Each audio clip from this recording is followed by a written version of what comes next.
चुनाव के समय पर अध्यक्ष जी ऐसा कहा गया कि 400 पार, और मैं कुछ कहना चाहता हूं कि आवाम ने तोड़ दिया हुकूमत का गुरूर, दरबार तो लगा है पड़ा गमगीन में बेनूर है पर।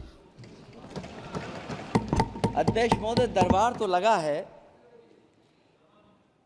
पर बड़ा गमगीन बेनूर है, और पहली बार ऐसा लग रहा है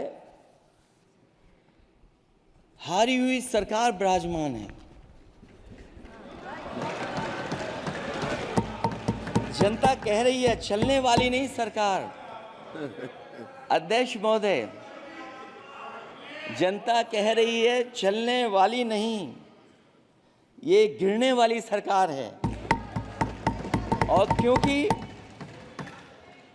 ऊपर से जुड़ा कोई तार नहीं, नीचे कोई आधार नहीं, अधर में जो है अटकी हुई वो तो कोई सरकार नहीं। जहां विकास के नाम पर खरबों रुपए की लूट का राज खोलते भ्रष्टाचार के गड्ढे प्रदेश का नाम खराब कर रहे हैं, वहीं पहली बारिश में ही टपकती हुई छत और गिर चुकी स्टेशन की दीवार बेईमानी की निशानी बन गई है।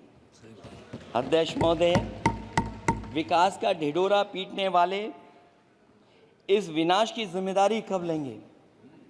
और रही सच्चे विकास की बात, तो हमने जो सड़क बनाई उस पर हवाई जहाज उतरे थे, और उत्तर प्रदेश की मुख्य नगरी में सड़कों पर नाव उतरी हैं। डबल इंजन के नाम पर उत्तर प्रदेश को टकराहट के सिवा कुछ हासिल नहीं हुआ है। नौजवान जब भी तैयारी कर करके जाता था और परीक्षा दे करके लौटता था तो उसको पता लगता था कि पेपर लीक हो गया। और उत्तर प्रदेश में केवल एक पेपर लीक नहीं हुआ है, जितनी भी परीक्षाएं हुई हैं सब पेपर लीक हुए हैं। केवल उत्तर प्रदेश ही नहीं, मैं माननीय सांसद की तरफ से सुन रहा था, कई ऐसे प्रदेश हैं जहां पर परीक्षाएं देने तो बच्चे गए लेकिन वहां भी पेपर लीक हो गया। और अभी जब 4 जून को रिजल्ट आया, उसके बाद जो बात उठी है, देश की सबसे प्रेस्टिजियस परीक्षा, उसका भी पेपर लीक हो गया। और आखिरकार ये पेपर लीक हो क्यों रहा है? सच्चाई तो ये है कि ये सरकार पेपर लीक इसलिए करा रही है कि सरकार नौकरी नहीं देना चाहती, रोजगार नहीं देना चाहती, उन नौजवानों का भविष्य नहीं बनने देना चाहती। पिछले 10 सालों की उपलब्धि बस इतनी रही है कि एक शिक्षा परीक्षा माफिया का जन्म हुआ है, जिसने तथाकथित अमृत काल में युवाओं के भविष्य की आशाओं को ही जहर दे दिया है। जो सरकार उम्मीद को मार दे, वरना तो वर्तमान को सुधार सकती है, न भविष्य को संवार सकती है। सरकार आशा का प्रतीक होनी चाहिए, निराशा का नहीं। जनता चाहती कि हर समस्या के लिए बीते कल को जिम्मेदार ठहराने के बहाने को सरकार छोड़े और आने वाले कल की बात करे। अगले 1000 साल के झूठे सपने दिखाने वाले अगले महीने होने वाली परीक्षाओं के लीक न होने की गारंटी कब लेंगे? जनता अब न तो किसी बहकावे में आएगी और न किसी के बहलावे फुसलावे में आएगी। जो लोग कहते हैं कि अमृत काल की बात करने वाले जनता का जागरण काल आ गया है, आज इस सदन में नए राजनीतिक जागरण के अनेक प्रतिनिधि बैठे हैं। एक जीत और अध्यक्ष महोदय हुई है। मैं जानता हूं सत्ता पक्ष बैठे वाले लोग समझ गए होंगे। अयोध्या की जीत भारत के परिपक्व मतदाता की लोकतांत्रिक समझ की जीत है। और हम तो अध्यक्ष महोदय यही सुनते आए हैं, होए वही जो राम रची राखा, यह है उसका फैसला।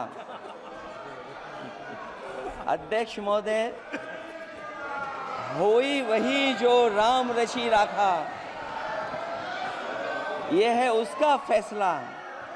जिसकी लाठी में नहीं होती आवाज, जो करते थे किसी को लाने का दावा, वो हैं खुद किसी के सहारे के लाचार।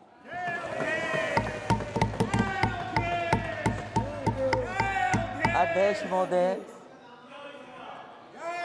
मैं फिर कह देना चाहता हूँ, होए वही जो राम रचि राखा। यह है उसका फैसला जिसकी लाठी में नहीं होती आवाज़। जो करते थे किसी को लाने का दावा, वो हैं खुद किसी के सहारे के लाचार। हम अयोध्या से लाए हैं उनके प्रेम का पैगाम। हम अयोध्या से लाए हैं उनके प्रेम का पैगाम, जो सच्चे मन से करते हैं सबका कल्याण। सदियों में जन जन गाता है जिनके गान, अभय दान देती जिनकी मंद मंद मुस्कान। मानवता के लिए उठता जिनका तीर कमान। अध्यक्ष महोदय, जो असत्य पर सत्य की जीत का है नाम, उफनती नदी पर जो बांधे मर्यादा के बांध, वो है अवध के राजा पुरुषोत्तम प्रभु राम। हम अयोध्या से लाए हैं उनके प्रेम का पैगाम।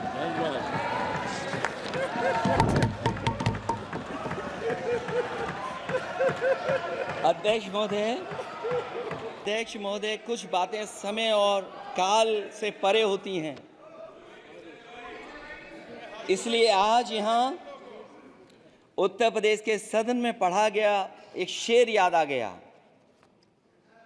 जो तब सही था अब और सही साबित हो रहा है। इजाजत हो अध्यक्ष जी तो मैं अर्ज करूं। हजूरे आला आज तक खामोश बैठे हैं इसी गम में। हजूरे आला आज तक खामोश बैठे हैं इसी गम में। महफिल लूट ले गया कोई जबकि सजाई हमने। योगी जी के लिए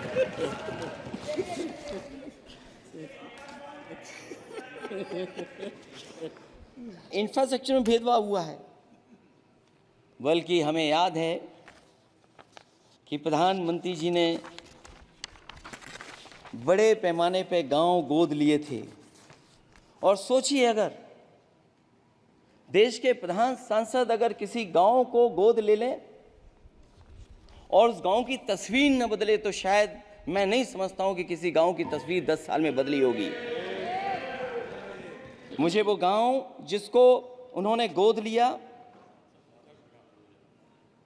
जो प्रधानमंत्री जी की आदर्श योजना थी उसके तहत जो गोद लिया गया था गांव, वो 5 वर्ष पहले खूब शोर हुआ था कि बनारस शहर की तरह डोमरी में चमचमाने लगेगा एक गांव। हकीकत में कुछ नहीं हुआ। उसकी दुर्दशा वैसी की वैसी है, जैसे था गांव वैसा ही का वैसा है। टूटी सड़कें, कच्ची पगडंडियां, उखड़े और टूटे हुए ईंट के खंजे, बदहाल हैंडपंप, पावरलूम और पंखे के जाली के कारखाने को आखिर कब तक रफ्तार मिलेगी जो उस गांव में काम होता था, लोग करते थे। खाली पड़े रसोई गैस के सिलेंडर, अंधाधुंध बिजली कटौती के बीच इस गांव के लोगों को हर सुबह मजदूरी की कभी ना खत्म होने वाली तलाश आखिर कब पूरी होगी। तो सोचिए, एक गांव की तस्वीर ये है। जो गांव कभी गोद लिया गया था, उस गांव की भी तस्वीर नहीं सुधर पाई है। जो भाजपा के स्मार्ट सिटी के झूठे सपने में गांव के लिए कोई जगह नहीं है। अपने गांव गोद लेने की जो बात कही थी, क्या वो भी जुमला था अध्यक्ष जी? पता नहीं जिस गांव को गोद लिया था उसका नाम भी किसी को याद है कि नहीं। मैं नाम पूछ करके किसी को शर्मिंदा नहीं करूंगा, क्योंकि अगर नाम याद है तो ये तो और भी बुरी बात है कि अपने नाम याद रखने के बावजूद भी कुछ नहीं किया। जिसे गोद लिया जाता है उसे अनाथ बनाकर छोड़ देना अच्छी बात नहीं है। और अगर तस्वीर अध्यक्ष महोदय बदली हो 10 साल में उन तमाम गोद लिए हुए गाँवों की, तो मैं सत्ता पक्ष के लोगों से कहूँगा ज़रूर इस सदन में बात रखें।